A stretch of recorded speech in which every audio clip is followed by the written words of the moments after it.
ہم اپنے بچوں کی جو شادیاں کرتے ہیں دیر سے کرتے ہیں، 35-35 سال کی عمر میں، 40-40 سال کی عمر میں، 30-30 سال کی عمر میں، اس کے سائیڈ ایفیکٹس کیا ہوتے ہیں والدین کبھی اس پر غور ہی نہیں کرتے ہیں۔ وہ اس چیز کے بارے میں کبھی سوچنے کے لیے تیار ہی نہیں ہے کہ ہمارے بچے پر کیا غلط اثر پڑے گا، اس کا کیا منفی اثرات اس کے پڑیں گے۔ دیکھیے، آپ بچے کو جب بھوک لگتی ہے تو فوراً اس کو دودھ پلاتے ہیں یا کھانا کھلاتے ہیں۔ کیوں؟ آپ کو معلوم ہے کہ اگر ہم کھانا نہیں دیں گے تو یہ مر جائے گا۔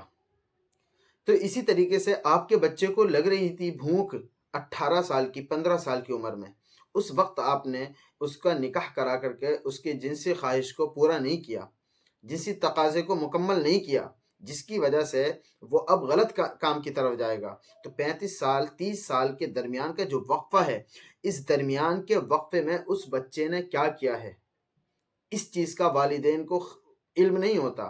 وہ اس سے بالکل بے خبر ہوتے ہیں۔ بس ان کو سامنے نظر آ رہا ہے کہ ماشاءاللہ میرا بچہ تو دودھ کا دھلا ہوا ہے، میرا بچہ تو ہیرا ہے، ہیرا، اور تعریفیں کرتے ہیں۔ حالانکہ یہ پتہ نہیں کہ میرا بچہ رات کو جب لحاف کے اندر جاتا ہے تو گرل فرینڈ سے باتیں کرتا ہے، میرا بچہ جب رات کو سوتا ہے تو وہ اپنے ہاتھوں سے اپنی طاقت کو ضائع کرتا ہے۔ اس کو یہ پتہ نہیں کہ جب میرا بچہ رات کو بستر پہ جاتا ہے تو گیمز کے اندر، موبائل کے اندر، لڑکیوں سے چیٹنگ کے اندر اپنا وقت بتاتا ہے۔ اس 10-20 سال کے وقفے کا والدین کو بالکل علم نہیں ہوتا، اور بھروسہ کرے ہوئے ہوتے ہیں کہ میرا بیٹا با کردار ہے، عزت دار ہے۔ حالانکہ پتہ نہیں کہ کس کس طریقے سے میرا بیٹا عزت تباہ کر چکا ہے۔ دیکھیے، بہت سارے اس طریقے کے واقعات آپ کے سامنے ہوں گے، میرے سامنے بھی کچھ واقعات ہیں۔ ان میں کا ایک واقعہ بتلاتا ہوں۔ ایک لڑکی سمجھدار، عزت دار، ہر چیز کو سمجھنے والی، سلجھی ہوئی لڑکی، پتہ چلا 1 سال کے بعد وہ گھر سے بھاگ گئی، اور پھر بھاگی بھی غیر مسلم کے ساتھ۔ اب افسوس کی بات یہ ہے کہ وہ آخر اس نے ایسا کیوں کیا، وہ غیر مسلم کے ساتھ کیوں گئی، اور وہ تو بہت با کردار لڑکی تھی۔ آخر ایسا کیوں ہوا؟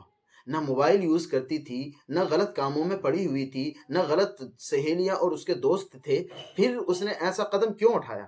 بعد میں جب اس کی تحقیق کی، تفتیش کی، تو پتہ چلتا ہے کہ وہ لڑکی تنہائی میں کبھی کبھار والدہ کا فون استعمال کر لیا کرتی تھی، جس کی وجہ سے ایک ایپ آتا ہے اسنیپ چیٹ، اس کو استعمال کیا، اس کے اندر کسی لڑکے سے دوستی ہوئی اور اس سے باتیں کرنے لگ گئی۔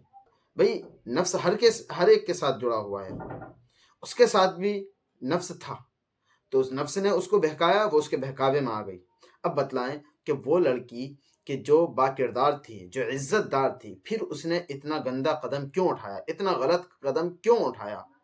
اور اگر اس کو جانا ہی تھا مسلمان کے ساتھ چلی جاتی، لیکن بے شرمی والی بات یہ کہ اسلام تک ترک کر دیا۔ آخر ایسا قدم کیوں اٹھایا؟ اگر والدین اپنے بچوں سے باخبر تھے تو اس درمیان کے وقفے میں انہیں کیوں نہیں پتہ چلا کہ میری بچی کیا کر رہی ہے؟ تو یہ اندھ بھکتی چھوڑ دیں، یہ اندھا بھروسہ کرنا چھوڑ دیں، اپنے بچوں کی نگرانی کریں، اپنے بچوں کی ضرورت کا لحاظ رکھیں، ان کی ضرورت کا خیال رکھیں، اور یہ girl friend boy friend culture کو ختم کریں۔ یہ ماڈرن لو یا کوئی فیشن والی چیز نہیں ہے، یہ معاشرے کو تباہ کرنے والی چیز ہے۔ اس کو گرچہ کوئی کتنی بھی عزت سے دیکھتا ہو، اس کو گرچہ کوئی کتنی بھی عزت دیتا ہو، لیکن آپ اس کو غلط نظریے سے دیکھیے، اور ہمیشہ اس کے بارے میں یہی نظریہ بنائے رکھیے کہ یہی چیز ہے جو گھروں کو تباہ کر دیتی ہے۔ یہی فیشن بہت سے عزت دار والدین کو خودکشی کرنے پر مجبور کر دیتا ہے۔ تو ہمیں اس چیز پر غور کرنا ہوگا اور اپنے بچوں کو اس چیز سے روکنا ہوگا۔ اگر روکنا ہے تو اب کیسے روکیں؟ روکنے کا بہتر طریقہ یہ ہے کہ اپنے بچوں کی جیسے ہی عمر ہو شادی کر دیں، بچوں کی جیسی 18 تک پہنچے فوراً شادی کر دیں۔ قانون کی بھی خلاف ورزی نہیں ہوگی اور شریعت کی بھی خلاف ورزی نہیں ہوگی، اور بچہ غلط کام سے بھی بچ جائے گا۔